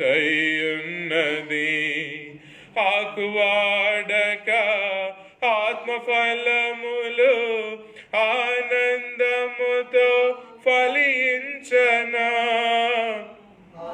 ఆకువాడక ఆత్మఫలములు ఆనందముతో ఫలించనా, జీవజలములా ఓటైనా నీయోరను నన్ను నాటితివా, జీవజలములా ఓటైనా నీయోరను నన్ను నాటితివా. మహోన్నతుడా నీ కృపలో నేను నివసించుట నా జీవిత ధన్యతయున్నది. మహోన్నతుడా నీ కృపలో నేను నివసించుట, మహోన్నతుడా నీ కృపలో నేను నివసించుట, మహోన్నతుడా నీ కృపలో నేను నివసించుట నా జీవిత ధన్యతయున్నది. వాడబారని స్వాస్థ్యము నాకై పరమందు దాచియుంచితివా, వాడబారని స్వాస్థ్యము నాకై పరమందు దాచియుంచితివా. వాగ్దాన ఫలము అనుభవింప నీ కృపలో నన్ను పిలచితివా, వాగ్దాన ఫలము అనుభవింప నీ కృపలో నన్ను పిలచితివా. మహోన్నతుడా, నీ కృపలో నేను నివసించుట నా జీవిత ధన్యతయున్నది. మహోన్నతుడా, నీ కృపలో నేను నివసించుట. మహోన్నతుడా, నీ కృపలో నేను నివసించుట. మహోన్నతుడా, నీ కృపలో నేను నివసించుట నా జీవిత ధన్యతయున్నది. నా జీవిత ధన్యతయున్నది. అందువలన ప్రకృతి ఎంత గొప్పగా కన్నెర్ర చేస్తుంది అనేది ప్రశ్న కాదండి. ఎంత ఎక్కువగా మనము దేవుని కృపలో జీవిస్తున్నాము. దేవుని కృపలో జీవించాలంటే దేవునితో అన్యోన్య సహవాసం కలిగి ఉండాలి. దేవునితో అన్యోన్య సహవాసం కలిగించేది ఏమిటి? దేవుని యొక్క వాక్యము. దేవుణ్ణి మనసారా స్తుతించి కీర్తించడం, దేవునికి మనపూర్వకముగా విజ్ఞాపనలు తెలియజేయడం, దేవుని యొక్క వాక్యమును జీవితంలోని ఆయా సందర్భాల్లో జ్ఞాపకము చేసుకుని అనుసరించడం. అంటే దేవుని వాక్యాన్ని మనము ఎంత కంఠ చేసినా కూడా నిజమైనటువంటి ప్రయోజనం ఎప్పుడు అంటే దానిని మనము అనుదిన జీవితంలో అప్లై చేసుకున్నప్పుడే. మరి మనం చదువుకున్నటువంటి ఈ వాక్యాల్లో పౌలుని శీలని చితకబాత్తూ ఉన్నారు, జన సమూహములుగా వచ్చి చితకబాత్తూ ఉన్నారు. కానీ వారు అప్లై చేసుకున్నారు దేవుని వాక్యాన్ని. నన్ను కొట్టిన వాళ్ళు ఎవరు? వాళ్ళకున్న పలుకుబడి ఏంటి? నాకు కూడా సమానమైన పలుకుబడిలో ఎవరు తెలుసు? వారితో వీరిని ఎలా దెబ్బ కొట్టించాలి? ఇవన్నీ వాళ్ళు ఆలోచించాల. ఇటువంటి జ్ఞాపకానికి తెచ్చుకోవాలి. ఎందుకంటే వాళ్ళు దేవునితో అన్యోన్య సహవాసం కలిగి ఉన్నారు. వాళ్ళు చేసింది ఏమిటి అంటే దేవునికి స్తుతులు చెల్లిస్తున్నారు, దేవునికి ప్రార్థన చేస్తూ ఉన్నారు. కాబట్టి మనకు కావాల్సింది ఏమిటి అంటే మనల్ని రక్షించుకునేటువంటి వాక్యమునకు మన విధేయత. నిజంగా ప్రకృతి నుంచైనా మరి దేని నుంచైనా ఏ ఉపద్రవం నుంచైనా మన శరీరాన్ని ఆత్మను కూడా రక్షింపగలిగినటువంటి శక్తి ఉండేది వాక్యానికి. యాకోబు రాసినటువంటి పత్రిక 1వ అధ్యాయములో ఈ మాటల్ని మనం జ్ఞాపకం చేసుకుందాం. అందుచేత 21వ వచనము, అందుచేత సమస్త కల్మషమును విర్రవీగుచున్న దుష్టత్వమును మాని లోపల నాటబడి మీ ఆత్మలను రక్షించుటకు శక్తిగల వాక్యమును సాత్వికముతో అంగీకరించుడి. ఇదండి మనల్ని కాపాడేది, మన బిడ్డల్ని కాపాడేది ఇది. అందువలన మన బిడ్డలు వారికి అందాన్ని మనం ఇవ్వడానికి ఎన్నో కొనిస్తాం, వారి యొక్క శరీరం బలముతో ఉండడానికి ఎన్నో కొనిస్తాం, వారి శరీరం ఆరోగ్యంతో ఉండడానికి ఎన్నో కొనిస్తాం. ఇవన్నీ వాళ్ళు స్వీకరించి విర్రవీగితే, దేవుని వాక్యాన్నే అంగీకరించలేనటువంటి విర్రవీగే జీవితంలోనికి వాళ్ళు వచ్చినట్లయితే ఇది డేంజర్. కాబట్టి వాళ్ళ యొక్క ఆత్మలను సాత్వికముతో దేవునికి లోబడు వారినిగా మనము చేయాలి. ఇది సక్సెస్. మన రియల్ సక్సెస్ ఇక్కడే ఉంది. బిడ్డల్ని కాపాడుకోవడంలో రియల్ సక్సెస్ ఇక్కడ ఉందండి. సాత్వికముతో మన బిడ్డలు దేవుని వాక్యానికి, మన బిడ్డలు సాత్వికముతో దేవుని వాక్యానికి లోబడు వారిగా ఉన్నట్లయితే, ఆ విధంగా మనం వారిని పెంచినట్లయితే, they are very much safe in the hands of God, who is the ruler of this universe. ఈ ప్రపంచానికి రూలర్ అయినటువంటి దేవుని యొక్క అత్యున్నతమైనటువంటి సెక్యూరిటీ ఉన్నటువంటి హస్తాలలో వాళ్ళ జీవితాలు సేఫ్గా మనం చేశాం. మనం ఇంకేవేవో డబ్బులు ఇచ్చినా, ఇంకేవేవో సంపదలు ఇచ్చినా, మన యొక్క చెమట ఓడ్చి మన జీవితాన్ని అర్పించుకుని మన రక్తాన్నే చెమటగా కార్చి ఎన్నో సంపదలు సంపాదించి బిడ్డలకు ఇచ్చినా, విర్రవీగుతూ దేవుని యొక్క వాక్యమునకు సాత్వికముతో లోబడే ఈ సత్సంప్రదాయాన్ని, సంస్కృతిని, అలవాటును మన బిడ్డలకు చేయలేకపోతే ప్రకృతికి కోపం వస్తూనే ఉంటుంది అప్పుడప్పుడు. ఒకసారి అగ్ని కోపం వస్తుంటుంది, ఒకసారి నీళ్ళ కోపం వస్తుంటుంది, ఒకసారి సముద్రానికి కోపం వస్తుంటుంది, ఒకసారి భూమికి కోపం వస్తూ ఉంటుంది. అప్పుడు మనం ఇచ్చిన ఏ డబ్బులు కాపాడలేవు, మనం ఇచ్చిన ఏ సంపదలు కాపాడలేవు. అందువలన ఈ యొక్క ప్రోగ్రాంలో మరి కార్యక్రమాన్ని చూసినటువంటి ప్రతి ఒక్కరికి నా విజ్ఞాపన, దేవునితో అన్యోన్య సహవాసం కలిగి జీవిద్దాం. ఏ ప్రకృతినైనా దేవుని సహాయముతో మనకు సహకరించేటట్లుగా, మనతో మిత్రత్వం కలిగి ఉండేటట్లుగా మనం చేసుకుందాం. మరి ఈ యొక్క ప్రోగ్రాం చివరిలో మరి చిన్న విజ్ఞాపన చేస్తున్నాను. శాంతి టీవీ అంటే ఇది యాక్ట్ కేబుల్ ఛానల్ ఎవరికైతే ఉందో, యాక్ట్ కేబుల్ ఛానల్ ఎవరికైతే ఉందో వాళ్ళకి శాంతి టీవీ అనేటువంటి ఛానల్ డెఫినెట్గా వస్తుంది. అందులో ఛానల్ నంబర్ 51. ఇందులో దేవుని రాజ్య సందేశములు అందించబడుతూ ఉన్నాయి. కాబట్టి ఈ సమయం కూడా నోట్ చేసుకోవాల్సిందిగా కోరుతూ ఉన్నా. ఆదివారం సాయంత్రం 6:30కు, అలాగే మంగళవారం మధ్యాహ్నం 1:30కు. ఆదివారం సాయంత్రం 6:30కు, మంగళవారం మధ్యాహ్నం 1:30కు. ఈ సమయాల్లో శాంతి టీవీ ద్వారా దేవుని రాజ్య సందేశాలను వీక్షించాలని, దేవుని దీవెనలకు పాత్రలు కావాలని నేను మీకు అందరికి కూడా విజ్ఞాపన చేస్తూ ఉన్నాను. అట్లాగే యూట్యూబ్ చూసినట్లయితే అందులో కూడా Sanjay Darla messages of God's kingdom అనేటువంటి యూట్యూబ్ ఛానల్కి సబ్స్క్రైబ్ కావాలని కోరుతూ ఉన్నా. అందులో కూడా నిరంతరము దేవుని రాజ్య సందేశములు అప్లోడ్ చేయబడుతూ ఉంటాయి. ఇంకా కూడా వాట్సాప్ ద్వారా దేవుని యొక్క జ్ఞానమునకు సంబంధించినటువంటి సహేతుకమైనటువంటి ప్రశ్నలు, దేవుని ప్రేమించడం ఎలా, దేవుని ఉనికిని గూర్చినటువంటి వాస్తవాలు ఏమిటి, దేవుని ప్రత్యక్షతలు ఏమిటి, దేవుని ప్రేమించేటువంటి వారికి ఎటువంటి విజయాలు కలిగినాయి, వారి జీవితాలు ఏ విధంగా మలసబడ్డాయి, దేవునితో సంబంధం లేకుండా జీవించే జీవితంలో జరిగేదేంటి, దేవుని ప్రేమిస్తూ జీవించే జీవితంలో జరిగేదేమిటి, యేసు ప్రభు యొక్క నామము ద్వారా జరిగినటువంటి అద్భుతాలు ఏమిటి, యేసు ప్రభు యొక్క బోధల ద్వారా మనం ఇహమందును పరమందును దేవునితో అన్యోన్యమైన సహవాసమును ఎలా కలిగి జీవించగలం, యేసు ప్రభు యొక్క బోధల ఈ నడిపింపులో మనం ఉన్నప్పుడు దేవుని దూతల యొక్క సహకారం మనకు ఎలా ఉంటుంది, ఇలాంటి జీవితానికి నిజంగా ఉపయోగపడేటువంటి ప్రశ్నలు ఏదైనా ఎవరైనా 6301022672 ఈ నంబర్కి వాట్సాప్ చేస్తే నేను చాలా సంతోషముగా ప్రార్థనాపూర్వకముగా జవాబులు ఇవ్వడానికి సిద్ధంగా ఉన్నాను. 6301022672 ఈ నంబర్కి వాట్సాప్ ద్వారా మీ ప్రశ్నలు తెలియచేయండి.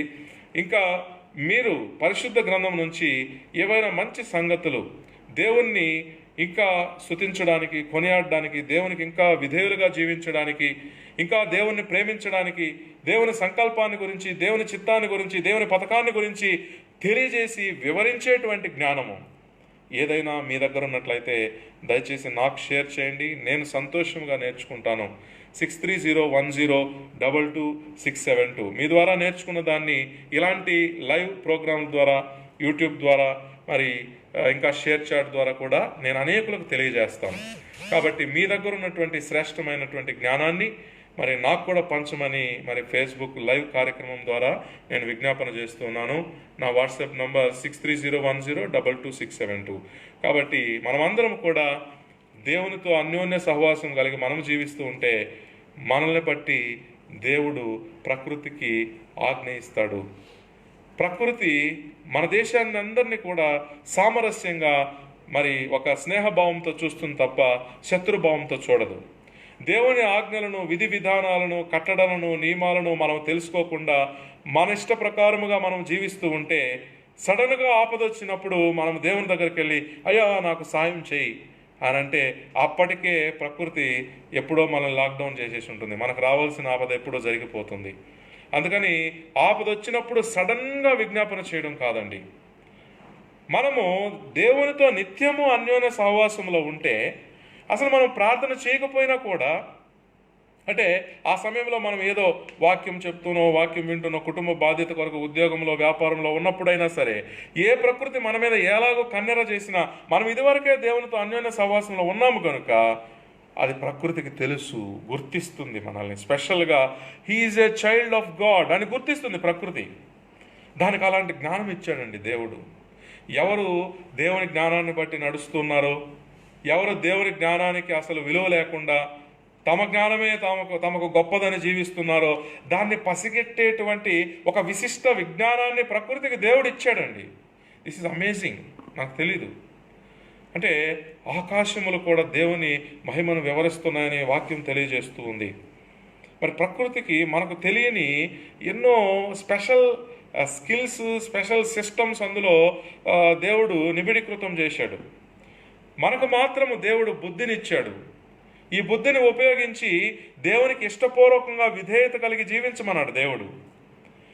మరి వాస్తవంగా జరిగిన ఒక సంఘటనని నేను జ్ఞాపకం చేస్తాను. సునామీ వచ్చేటువంటి ఈ సమయంలో, సునామీ వచ్చింది కదండి, ఆ సమయంలో ఎన్నో సముద్ర తీరాలకు దగ్గరగా ఉన్న ఏనుగులు సముద్ర తీరంలో మహా సునామీ రాబోతుందని గుర్తెరిగి అవి సేఫ్ ప్లేసెస్కి వెళ్ళిపోయినాయి. మానవులమైన మనకి ఎంత పెద్ద సునామీ వస్తుందని మనం గుర్తించలేకపోయాం.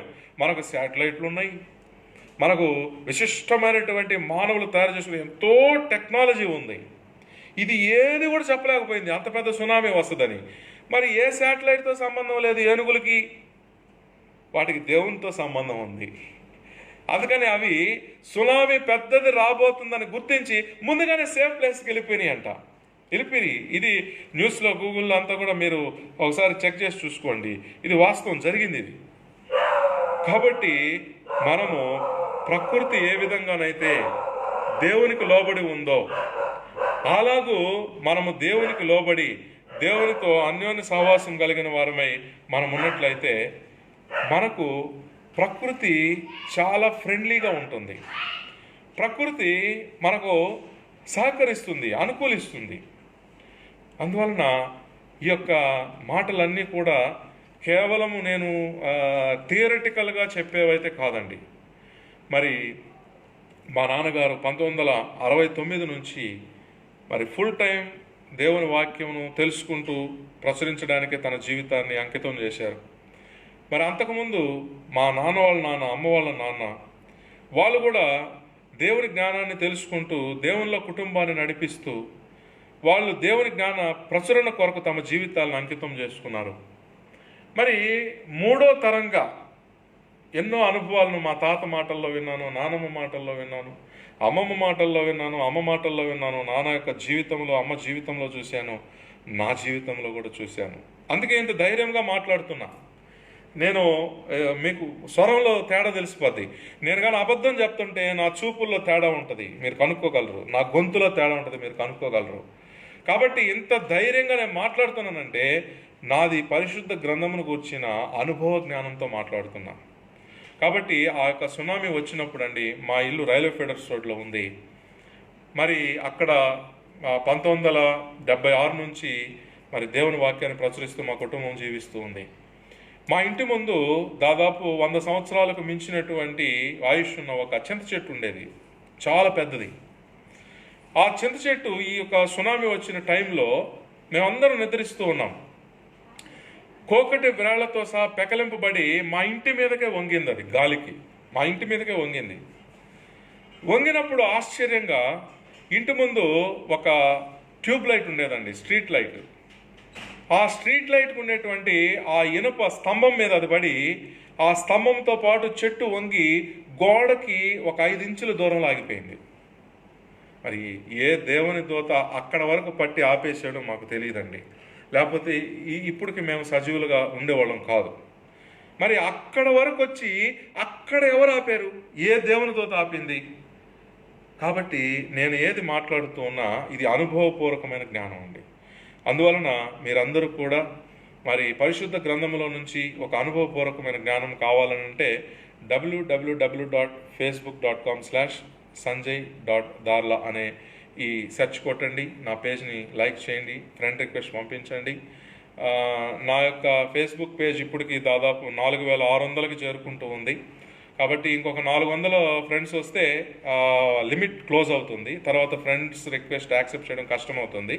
అందువల్ల ఎవరికైనా పరిశుద్ధ గ్రంథంలోని పవిత్ర జ్ఞానం కావాలనుకున్న వాళ్ళు త్వరపడి ఫేస్బుక్లో నన్ను ఫ్రెండ్గా యాడ్ చేసుకోమని నేను మనపూర్వకంగా వినయపూర్వకంగా తెలియజేసుకుంటున్నాను. మరి ఇంతవరకు ఫేస్బుక్ లైవ్లో దేవుని వాక్యంతో ఏకీభవించినటువంటి ప్రతి ఒక్కరికి నా హృదయపూర్వక వందనాలు. మరి ఇందులో సయ్యద్ సమీ హుస్సేని గారు ఉన్నారు, మంచి నాయకులు. మరి దేవుని యొక్క జ్ఞానంలో చాలామంది ముస్లిం సోదరులను నడిపిస్తున్నటువంటి వారు సయ్యద్ సమీ హుస్సేని గారు. మీకు ఫేస్బుక్ లైవ్ పూర్వకంగా హృదయపూర్వక వందనాలు తెలియజేసుకుంటున్నానండి. మీరు అనేక మందిని అలాగే దేవుని జ్ఞానంలో ముందుకు తీసుకెళ్లాలని మరి దేవునికి నేను ప్రార్థన చేస్తూ వేడుకుంటున్నాను. ఇంకా సంఘ సభ్యులు, మరి నేపాల్లో ఉన్న మిత్రులు, ఎవరెవరైతే ఫేస్బుక్ లైవ్లో ఉండి మరి దేవుని వాక్యంలో ఏకీభవించారో వారందరికీ కూడా నా హృదయపూర్వక వందనాలు తెలియజేసుకుంటూ చిన్న ప్రార్థనతో ఈ కార్యక్రమాన్ని ముగిస్తాను. కృప కలిగిన ప్రియమైన తండ్రి, మీరు ఇచ్చిన గొప్ప అవకాశం కొరకు వందనాలు నాయన. మీ యొక్క ఉనికిని, మీ అస్తిత్వాన్ని, మీ మహిమను, మీ ఆశ్చర్యకరమైనటువంటి మహోన్నతమైన కార్యములను తెలియజేయుటకు ప్రభువా మరి ఈ యొక్క దీనదాసుని మీరు ఎన్నుకొని మీరు పిలిచి మరి ఈ ఫేస్బుక్ లైవ్ ద్వారా ఇంతమందికి తెలియజేసేటువంటి మహాభాగ్యము మీరు ఇచ్చిన మీ కృపా కనికరాలను బట్టి మీకు వందనాలు తెలియజేసుకుంటూ ఉన్నాను. మరి ఈ కార్యక్రమమును చూసినటువంటి ప్రతి ఒక్క కుటుంబాన్ని, కుటుంబంలో ఉన్న ప్రతి సభ్యుడిని మరి పేరు పేరు వంతున మేము జ్ఞాపకం చేసుకుంటూ ఉన్నాం. మరి దేవుని యొక్క ధర్మాలు ఏమిటో, వాటి విశిష్టత ఏమిటో ఈ కార్యక్రమం చూసిన వారు తెలుసుకుని ఉండగా, ఆలోచించి ఉండగా, ధ్యానించి ఉండగా మరి వారి హృదయాల్లో ఈ యొక్క వాక్యాన్ని ఫలింపజేయండి. మరి దేవుని ధర్మాలను అనుసరించి, దేవుని కట్టడాలను అనుసరించి, దేవుని నియమాలను అనుసరించి, దేవుని యొక్క ధర్మాలను అనుసరించి, విధి విధానాలను అనుసరించి జీవించేటువంటి కుటుంబాలుగా ఈ ఫేస్బుక్ కార్యక్రమాన్ని చూసినటువంటి ప్రతి ఒక్కరి కుటుంబాన్ని మీరు దీవించి మరి వాళ్ళు ఆ విధంగా జీవిస్తూ ఉండగా ప్రకృతిని వారికి స్నేహముగా ఉండేటట్లుగా మీరు దీవించి ఆశీర్వాదకరముగా వారి జీవితాలను మీరు ఆశీర్వదించి మరి ప్రకృతితో విరోధం కాకుండా ప్రకృతితో స్నేహము ఉండే విధముగా నాయన ఈ ఫేస్బుక్ లైవ్ చూసినటువంటి ప్రతి ఒక్కరిని మీరు దీవిస్తారని, మా యొక్క అనుదిన జీవితాల్లో మేము మా బిడ్డలము మిమ్మల్ని అనుసరిస్తూ మీతో అన్యోన్య సహవాసం గలవారమై ఇహమందును పరమందును మీ బిడ్డలుగా మేము కొనసాగుటకు మాకు సహాయము నడిపింపు దయచేస్తారని మమ్మల్ని ఎంతగానో ప్రేమిస్తున్న యేసు పరిశుద్ధ నామములో ప్రార్థించి వేడుకుంటున్నాము తండ్రి, ఆమేన్. అందరికీ వందనాలండి. మళ్ళీ రేపటి దినాన లైవ్లో మరిన్ని పరిశుద్ధ గ్రంథం నుంచి దేవుని సత్యాలతో మీ ముందుకు వస్తాను. అంతవరకు అందరికీ వందనాలు. నమస్తే.